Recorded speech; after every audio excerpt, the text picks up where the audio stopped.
জৰুৰী কাম নাথাকিলে নোলাব বাহিৰলৈ ৰাজ্যত ধুমুহা বৰষুণে চলাব তাণ্ডৱ ১৬খনকৈ জিলাত জাৰি কৰা হৈছে এলাৰ্ট জৰুৰী কাম নাথাকিলে নোলাব বাহিৰলৈ ৰাজ্যত ধুমুহা বৰষুণে চলাব তাণ্ডৱ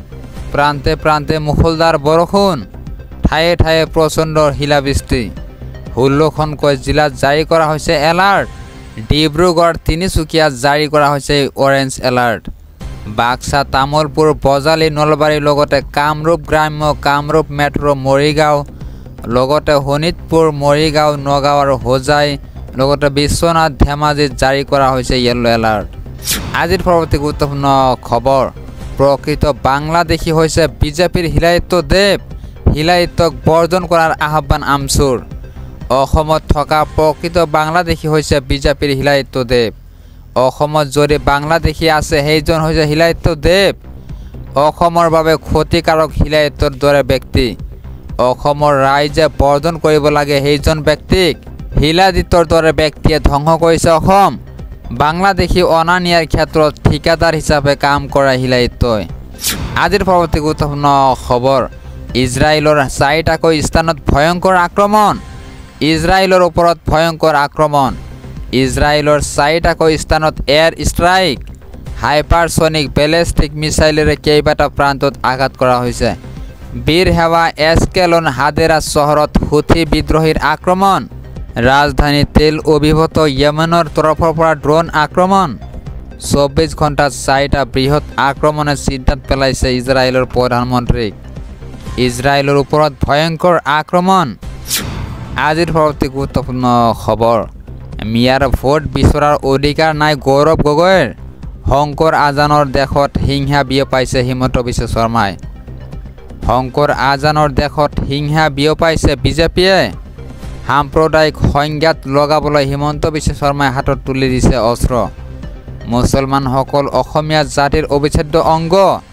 হিমন্ত বিশ্ব শৰ্মাক খুৰদাৰ সমালোচনা AIUDFৰ বিধায়ক মুজিবুৰ ৰহমানৰ গৌৰৱ গগৈকো তীব্ৰ আক্ৰমণ AIUDFৰ বিধায়কগৰাকীৰ মিয়া অঞ্চলত প্ৰচাৰ কৰিলে মুখ্যমন্ত্ৰী হ'ব নোৱাৰিব গৌৰৱ গগৈ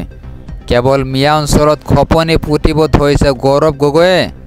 মিয়া অঞ্চলত ভোট বিচৰাৰ অধিকাৰো নাই গৌৰৱ গগৈৰ ব্লেকমেইলিং কৰি সময়ত মুছলমানৰ ভোট লৈছিল কংগ্ৰেছে শংকৰ আজানৰ দেশত হিংসা বিয়পাইছে বিজেপিয়ে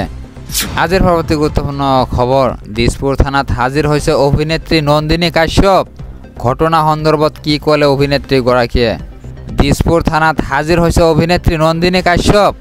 ঘটনা সন্দৰ্ভত কি ক'লে অভিনেত্ৰীগৰাকীয়ে আইন মেইন মই থানাৰ পৰা ওলাই আহি আপোনালোকক সকলো কম দুৰ্ঘটনাক লৈ অভিনেত্ৰীগৰাকীলৈ সমন জাৰি কৰিছিল দিছপুৰ আৰক্ষীয়ে আৰক্ষীৰ নিৰ্দেশৰ পিছতে দিছপুৰ থানাত হাজিৰ হৈছে অভিনেত্ৰী নন্দিনী কাশ্যপ পুৱাই দিছপুৰ থানাত হাজিৰ অভিনেত্ৰীগৰাকী শুকুৰবাৰে নিশা এজন যুৱকক বাহনেৰে মহিতাই নিছিল অভিনেত্ৰী নন্দিনী কাশ্যপে নন্দিনী কাশ্যপৰ বাহনেৰে যুৱকৰ সৈতে কৈছিল ভয়ংকৰ ঘটনা বৰ্তমান GMCHত চিকিৎসাধীন হৈ আছে সামিউল হক আজিৰ পৰৱৰ্তী গুৰুত্বপূৰ্ণ খবৰ বলবমৰ যাত্ৰী কঢ়িওৱা বাহন দুৰ্ঘটনাত পতিত 18জন ভক্তৰ সৈতে ভয়ংকৰ ঘটনা সংঘটিত হৈছে কলিয়াবৰ বামুণীত বলবমৰ যাত্ৰী কঢ়িওৱা বাহন দুৰ্ঘটনাত পতিত হৈছে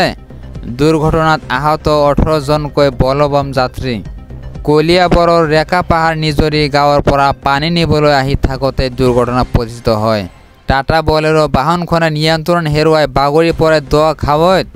28জনকৈ বলবম যাত্ৰী কলিয়াবৰ মহকুমাৰ অসামৰিক চিকিৎসালয়ত ভৰ্তি কৰা হৈছে 11জনক তেজপুৰ মেডিকেল কলেজত ভৰ্তি কৰা হৈছে